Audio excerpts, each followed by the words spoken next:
நேயர்கள் எல்லாருக்கும் வணக்கமுங்க. இந்த வீடியோவில் மே மாதம் எப்படி இருக்க போகுது அப்படின்னு தான் தெரிஞ்சுக்க போகிறோம். அதே மாதிரி இந்த மாதத்தில் வருட கிரகங்களுடைய பேச்சு இருக்குது. குரு பகவானுடைய பேச்சு, ராகு கேதியோட பேச்சு. குரு வந்து ரிஷபராசிலிருந்து மிதன ராசிக்கு மே மாதம் 14ஆம் தேதி போக போறாரு. ராகு கேது வந்து 19ஆம் தேதி போக போறாரு. ராகு கேது வந்து முன்னோக்கி நகரக்கூடிய கிரகம் இல்ல, அது வந்து பின்னோக்கி நகரக்கூடிய கிரகம். மீனத்தில் இருந்த ராகு வந்து கும்பராசிக்கும், கன்னிராசியில இருந்த கேது வந்து சிம்ம ராசிக்கும் பேச்சியாக போறாங்க இந்த மே மாதத்துல. அப்ப சூரியன் வந்து உச்சம் பெற்று மேஷ ராசியில சஞ்சரிக்கிறாரு. மே மாதம் 14ஆம் தேதி ரிஷபராசிக்கு போக போறாரு. கடக ராசியில செவ்வாய் வந்து நீச்சம் பெற்று சஞ்சரிக்கிறாரு. சுக்கிரன் வந்து மீன ராசியில இருக்கிறாரு. இந்த மாதம் முழுவதுமே சனி பகவான் வந்து மீன ராசியில சஞ்சரிக்கிறாரு. அப்ப நவகிரகங்களுடைய பேச்சு, நவகிரகங்களுடைய மாற்றங்கள் இப்படிதான் இருக்கு இந்த மே மாதத்துல. அப்ப யாருக்கு என்ன சாதகமா இருக்கும், யாருக்கு என்ன பாதகமா இருக்கும் அப்படின்னு தான் தெரிஞ்சுக்க போறோம். அதே மாதிரி மேச ராசிக்காரர்களுக்கு இந்த மே மாதம் எப்படி இருக்க போகுது. உங்க ராசி அதிபதி செவ்வாய் வந்து கடகத்துல நீச்சம் பெற்று சஞ்சரிக்கிறாரு இந்த மாதம் முழுவதுமே. உங்களுக்கு வந்து சனி வந்து பயிற்சியாகி 7.5 சனியா இருக்குது மேசராசிக்கு. சுக்கிரன் வந்து உச்சம் பெற்று 12ஆம் வீட்டுல இருக்கிறாரு. 2க்கும் 7க்கும் உடையவர், தனாதிபதியும் கூட அவர் தான் உங்களுக்கு. அப்ப வெளிநாடு செல்லக்கூடிய யோகம் இருக்குது. பிரிஞ்ச தம்பதியர்கள்லாம் ஒன்று சேருவீங்க. வீண் வம்பு வழக்கு, போலீஸு, கோர்ட்டு, கேஸ் அப்படின்னு அலைஞ்சவங்களுக்கு இந்த மாதத்துல தீர்வு அப்படிங்கிறது கிடைக்கும். செவ்வாய் உங்க ராசிநாதன் 4ஆம் இடத்துல இருக்கிறார். அப்ப உடலில் தெம்பு, தைரியம், தன்னம்பிக்கை அப்படிங்கிறது அதிகரிக்க போகுது. உங்க ராசிக்கு வந்து 5ஆம் தேதி வரைக்கும் சூரியன் வந்து உங்க ராசியில இருக்கிறாரு. அதன் பிறகு வந்து ரிஷப ராசிக்கு போக போறாரு. சூரியனோடு புதனும் சேர போறாங்க. அப்ப புத ஆதித்ய யோகம் அப்படிங்கிறது மேச ராசிக்கு 5ஆம் தேதி வரைக்கும் இருக்குது. குரு பகவானுடைய பேச்சு இந்த மே மாதத்துல இருக்குது. குரு வந்து உங்க ராசிக்கு 3ஆம் வீட்டுக்கு வர போறார். 3ஆம் இடம் அப்படிங்கிறது சகோதர ஸ்தானம், தைரிய வீரிய ஸ்தானம். குரு பகவான் வர்றதால மேசராசிக்காரர்களுக்கு நல்லதுதான். என்னதான் 7.5 சனி இருந்தாலும் மேசராசிக்காரர்களுக்கு குரு பகவானுடைய அருள் கிடைக்கிறதால மிகப்பெரிய யோகம் அப்படின்னு தான் சொல்லணும். உங்களுடைய திறமைகள் அனைத்துமே வெளிப்பட போகுது. குரு பகவானுடைய பார்வை அப்படின்னு பார்த்தோம்னா 7, 9, 11ஆம் இடத்துல பதியுது. அப்ப கலத்திரஸ்தானத்துல குரு பகவானுடைய பார்வை இருக்கிறதால வாழ்க்கை துணையக்கி வேலை கிடைக்கும், வாழ்க்கை துணை அமையும், திருமணம் ஆகாதவர்களுக்கு திருமணம் நடக்கும், விலகி இருந்த கணவன் மனைவி ஒன்று சேருவீங்க, உங்களுக்குள்ள அந்யோன்யம் அப்படிங்கறது அதிகரிக்கும். உங்களுடைய குடும்ப விஷயங்களை மற்றவர்களிடம் பகிராதீங்க. 3ஆம் நபரோட தலையீடு குடும்பத்துக்குள்ள இருந்துச்சு அப்படின்னா பிரச்சனைகள் வரும் அவர்களால. 9ஆம் இடம்னு சொல்லக்கூடிய பாக்கியஸ்தானத்தை குரு பகவான் பார்க்கறாரு.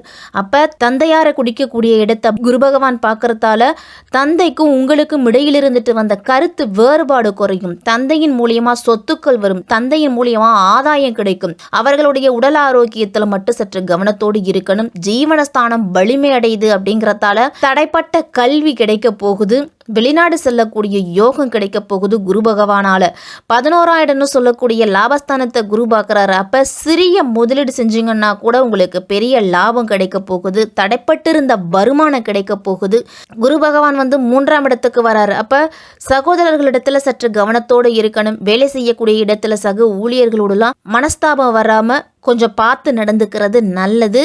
இந்த மாதம் மே மாதம் 18ஆம் தேதி ராகு கேதுக்களுடைய பேச்சு இருக்குது.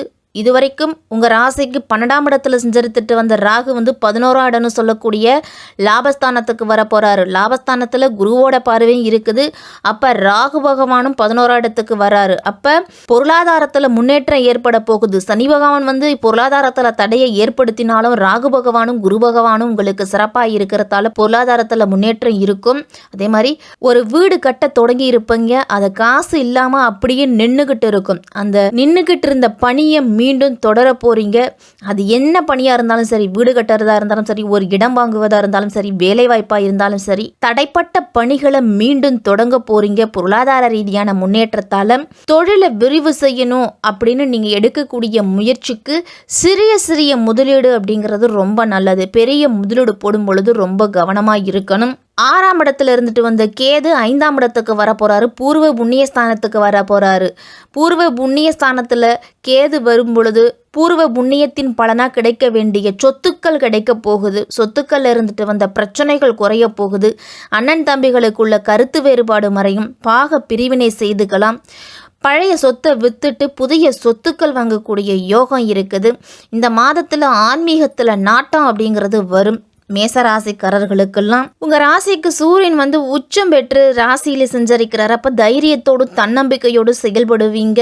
தந்தையின் மூலம் நல்ல பலன் அப்படிங்கிறது கிடைக்கும். இதுவரைக்கும் தன்னம்பிக்கை இழந்திருந்த நீங்க மீண்டும் தன்னம்பிக்கை அப்படிங்கிறது கிடைக்கும். இருட்டில் இருந்த உங்களுக்கு வெளிச்சத்தை கொடுக்கக்கூடியதா இந்த குரு பெயர்ச்சியும் ராகுகேது பெயர்ச்சியும் இருக்கும். மேச ராசிக்கு குரு பகவான் 3ஆம் இடமான பாக்கியஸ்தானத்துக்கு வராரு. அப்ப 12ஆம் இடத்துல சுக்கிரன் இருக்கிறாரு. சுக்கிரன் வந்து 12ன்னு சொல்லக்கூடிய விரயஸ்தானத்துல இருந்துகிட்டு விரயங்களை கொடுத்திருப்பாரு. குரு பகவான் வந்து அந்த வரக்கூடிய விரயங்களை சுப விரயங்களா மாத்திக்குவாங்க. மேஷ ராசிக்காரர்கள் எல்லாருமே வீட்டுக்கு தேவையான பொருள் வாங்குவதன் மூலமும் வண்டி வாகனங்கள் வாங்குவதன் மூலமும் அதை சுப செலவுகளாக மாற்றிக்கலாம். வாக்கு சார்ந்த விஷயத்தில் கவனத்தோடு இருக்கணும். வாக்குஸ்தானத்தை சனி பார்க்குறாரு அப்படிங்கிற போது யாருக்கும் வாக்கு கொடுப்பதையோ இல்லை தெரியாமல் ஒரு வார்த்தை சொல்லுவதையோ தவிர்த்துக்குங்க. அதே மாதிரி குடும்பஸ்தானத்தையும் சனி பார்க்குறாரு. அப்போ குடும்பத்தில் ஏதாவது பிரச்சனை அப்படிங்கிறது இருந்துக்கிட்டு இருக்கும். சனி வந்து லாபத்தை கொடுத்தாலும் உங்களுக்கு பாதகத்தை செய்யக்கூடியவர் சனி தான்.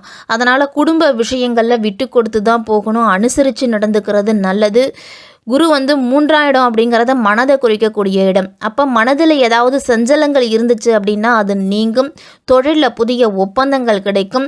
4ஆம் இடம் அப்படிங்கிறது சுகஸ்தான சுகங்களை கொடுக்கக்கூடியவர். சுக்கிரன் வந்து 12ஆம் வீட்டில் விரயஸ்தானத்தில் இருக்கிறார். நிலம் இடம் பூமி வாங்கக்கூடிய யோகம் இருக்குது. பூர்வ புண்ணியத்தின் அதிபதி சூரியன் உங்கள் ராசியில் இருக்கிறாரு 15ஆம் தேதி வரைக்கும். அப்போ குழந்தைகளுடைய எண்ணங்களை பூர்த்தி செய்வீங்க. குழந்தைகளோட ஆசைகளை நிறைவேற்றுவீங்க. குழந்தைகளுக்கு படிப்பு சார்ந்த விஷயத்துல என்ன முயற்சி எடுக்கிறீங்களோ அதுல வெற்றி அப்படின்னு தான் சொல்லணும். கல்லூரி தேடிக்கிட்டு இருக்கிறவங்களுக்கோ என்ன படிப்பு படிக்கலாம் அப்படின்னு யோசிச்சுக்கிட்டு இருக்கிறவங்களுக்கு இந்த மாதத்தில் நல்ல தீர்வு நல்ல தெளிவான முடிவு அப்படிங்கிறத எடுப்பீங்க. ஆரோக்கியத்தில் மட்டும் சற்று கவனத்தோடு இருக்கணும். எதிரிகளோட தொல்லைகள் அதிகரிக்கும். கடன் வாங்க வேண்டிய சூழ்நிலை மேசராசிக்காரர்களுக்கு வரலாம். இந்த குரு பயிற்சிக்கு பிறகு திருமண யோகம் அப்படிங்கிறது மேசராசிக்காரர்களுக்கு வருது. மனைவியின் மூலம் சொத்துக்கள் வாங்கக்கூடிய யோகம் இருக்குது. கூட்டு தொழில் முதலீடு போடும் பொழுது மட்டும் சற்று கவனத்தோடு இருக்கணும். 7.5 சனியில் விரையச்சனி நடக்குது அப்படிங்கிறதால முதலீடு போடும்போது ரொம்ப ரொம்ப கவனம் இருக்கணும். தடைப்பட்ட கல்வியை தொடங்குவீங்க. இந்த மாதத்துல குலதெய்வ கோவிலுக்கு சென்று குலதெய்வத்தை ஒரு முறை கும்பிட்டுட்டு வாங்க. மேசராசிக்காரர்களுக்கெல்லாம் ஊர் மாற்றம் இடம் மாற்றம் அப்படிங்கிறது வரும். வெளிநாடு வெளி மாநில செல்லக்கூடிய யோகம் கூட வரும்.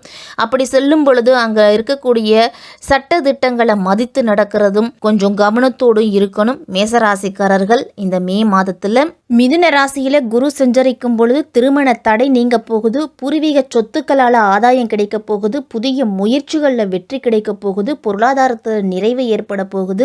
அப்போ சனி பகவானால் பிரச்சனைகள் வந்தாலும் குரு பகவானும் ராகு பகவானும் உங்களுக்கு வந்து நல்ல முன்னேற்றத்தை கொடுப்பாங்க. சின்ன சின்ன விஷயத்தில் கொஞ்சம் கவனத்தோடு இருந்தீங்க அப்படின்னா மேசராசிக்காரர்களுக்கு இந்த மே மாதம் சிறப்பாகவே இருக்கும்.